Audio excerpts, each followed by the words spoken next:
India Oxenberg perteneció 7 años a la organización de Raniere.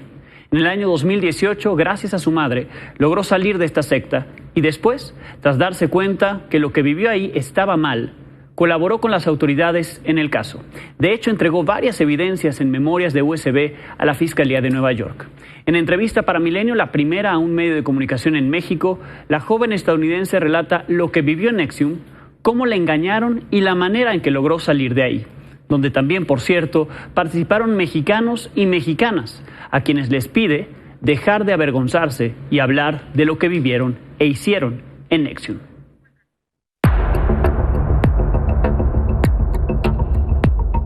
India Oxenberg tenía 19 años, vínculos con la realeza europea, pues su abuela es la princesa Elizabeth de Yugoslavia, y con la farándula de Hollywood, pues su mamá es Catherine Oxenberg, lo que la convertía en un objetivo de la secta encabezada por Kit Raniere, a la que se acercó como cualquiera lo hacía, asistiendo a un curso del programa Executive Success Program, ESP, de superación personal. Y escaló peldaño tras peldaño hasta integrarse a DOS, el grupo de esclavas del gurú, que en el 2020 fue sentenciado a 120 años de cárcel. It was not presented to me as NXIVM, just like you said, it was presented as their consumer front product, which was ESP, Executive Success Programs. And so it seemed very legitimate and it seemed very interesting to me. And there were people in the room who were, you know, very legitimate people and actors and, you know, musicians and politicians and all sorts of people. I started off as a student. I ended up being a coach. And then we're talking about, you know, 5 years of grooming and indoctrination with their education, which I didn't realize was, you know, a tool of indoctrination. At the time, I thought it was just a regular self-help program until I was invited to be a part of DOS, which was the secret subset sorority within NXIVM that targeted women. India comenzó a normalizar comportamientos en los años que pasó dentro de la organización. No vio las señales de que lo que ahí pasaba estaba mal, pues jugaron con su mente y se aprovecharon de sus debilidades para retenerla. Yes, for them you were a target. Correct. I was a target, and you don't know that you're a target when you're a target. What I didn't realize was that I was being targeted, which is another level of sort of predatory behavior that I didn't really understand back then. And I think that I was vulnerable, particularly because I was young. I feel really lost and confused, and I'm looking for direction. Finalmente se dio cuenta que no debía estar ahí gracias a su madre, la actriz Catherine Oxenberg, quien insistió en convencerla de que se saliera de eso y trabajó en exponer y publicitar el caso para que las autoridades también intervinieran. India dudó en un inicio de las alertas que le daba su madre, pues en la organización hicieron todo para separarlas, desde las primeras sesiones a las que acudieron juntas. So they told me, oh, the reason that we're separating you is so that you can have a freer experience to share without your mother there. And I thought, being 19, I was like, well, actually, that sounds kind of nice. I was like, maybe I do need some distance from my mom. So they get you to believe the thing that they ultimately want, which is to isolate you and for you to believe that it's for your benefit. How was your internal process to decide going out? So hard. And I mean, I could not have done it without my mother. And I can barely talk about it. I mean, it was really, if my mom had not stepped in and had not seen NXIVM for what it truly was, which was a cult, I don't know if I would still be there or not. I might.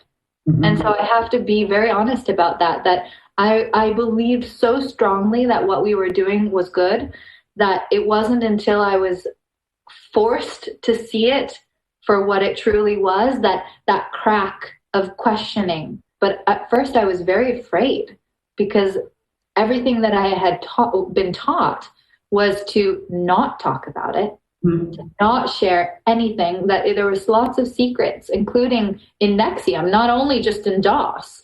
So going out and speaking about this and coming out about my own experience within NXIVM and DOS went against everything that I had been taught to do. So it was a big challenge.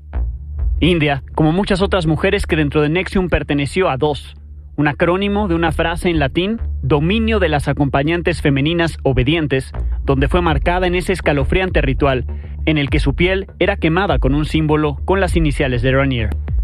Contribuyó a reclutar más mujeres, de lo que se arrepiente, pero asegura que ninguna de ellas fue abusada. De la confianza y admiración hacia Keith Raniere, India explica que era parte del adoctrinamiento, lo que las obligaba a no cuestionar nada relacionado con él.